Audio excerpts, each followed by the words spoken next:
Mary Poppins Comes Back by P.L. Travers. Chapter 5, The New One.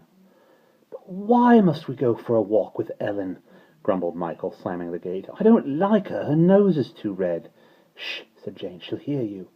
Ellen, who was wheeling the perambulator, turned round. "You're a cruel, unkind boy, Master Michael. I'm only doing my duty, I'm sure. It's no pleasure to me to be going for a walk in this heat, so there."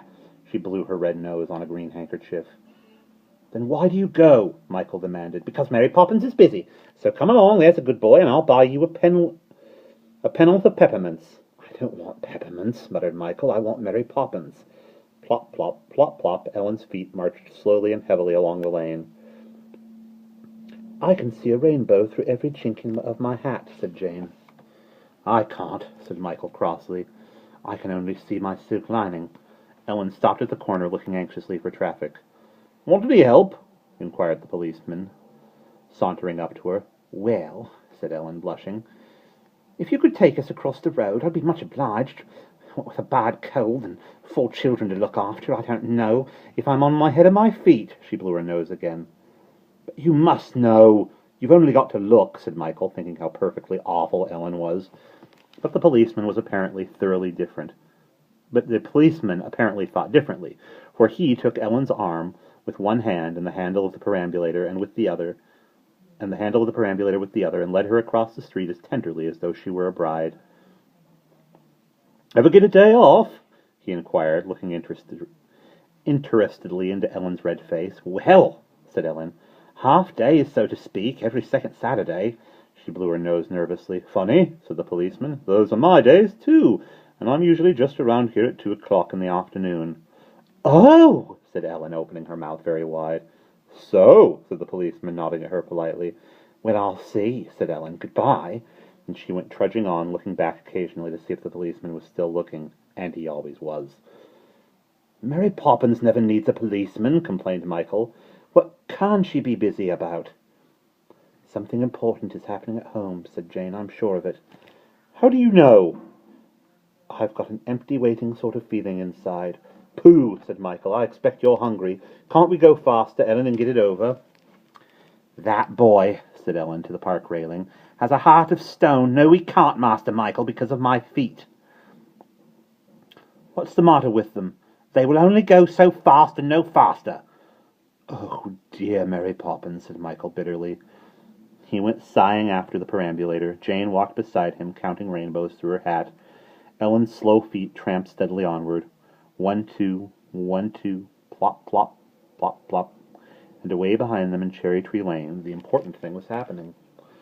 From outside, number 17 looked as peaceful and sleepy as all the other houses, but behind the drawn blinds there was such a stir and bustle that if it hadn't been summertime, a passer-by might have thought the people in the house were spring cleaning or getting ready for Christmas, but the house itself stood blinking in the sunshine, taking no notice. After all, it thought to itself, I have seen such bustling often before, and shall probably see them many times again. But why should I bother about it? Just then the front door was flung open by Mrs. Brill, and Dr. Simpson hurried out. Mrs. Brill stood dancing on her toes as she watched him go down the garden path, swinging his little brown bag. Then she hurried to the pantry and called excitedly, "Where are you, Robertson? Come along if you're coming." She scuttled up the stairs, 2 at a time, with Robertson A. yawning and stretching behind her. "Shh," hissed Mrs. Brill. "Shh." She put her finger to her lips and tiptoed to Mrs. Banks' door. "You can't see nothing but the wardrobe," she complained as she bent to look through the keyhole. "The wardrobe and a bit of the winder." But the next moment she started violently. "Oh, glory goodness!" she shrieked as the door burst open, and she fell back against Robertson A., for there, framed against the light, stood Mary Poppins, very stern and suspicious. In her arms she carried with great care something that looked like a bundle of blankets. "Well," said Mrs. Brill breathlessly, "if it isn't you! I was just polishing the door-knob, putting a shine on it, so to say, as you came out." Mary Poppins looked at the knob. It was very dirty. "Polishing the keyhole is what I should have said," she remarked tartly.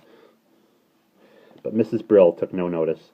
She was gazing tenderly at the bundle. With her large red hand, she drew aside a fold in one of the blankets, and a satisfied smile spread over her face. "Ah," she cooed. "Ah, the lamb or the duck. Oh, the trinket, and as good as a week of Sundays, I'll be bound. Robertson A. yawned again and stared at the bundle with his mouth slightly open. Another pair of shoes to clean, he said mournfully, leaning against the banisters for support. Mind you don't drop it now, said Mrs. Brill anxiously as Mary Poppins brushed past her. Mary Poppins glanced at them both contemptuously. If I were some people, she remarked acidly, I'd mind my own business. And she folded the blanket over the bundle again and went upstairs to the nursery.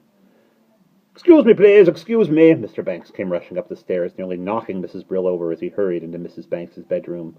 Well, he said, sitting down at the foot of the bed, this is all very awkward indeed. I don't know that I can afford it. I hadn't bargained for 5. I'm so sorry, said Mrs. Banks, smiling at him happily.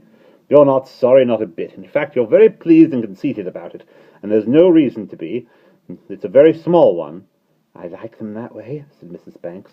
Besides, it will grow.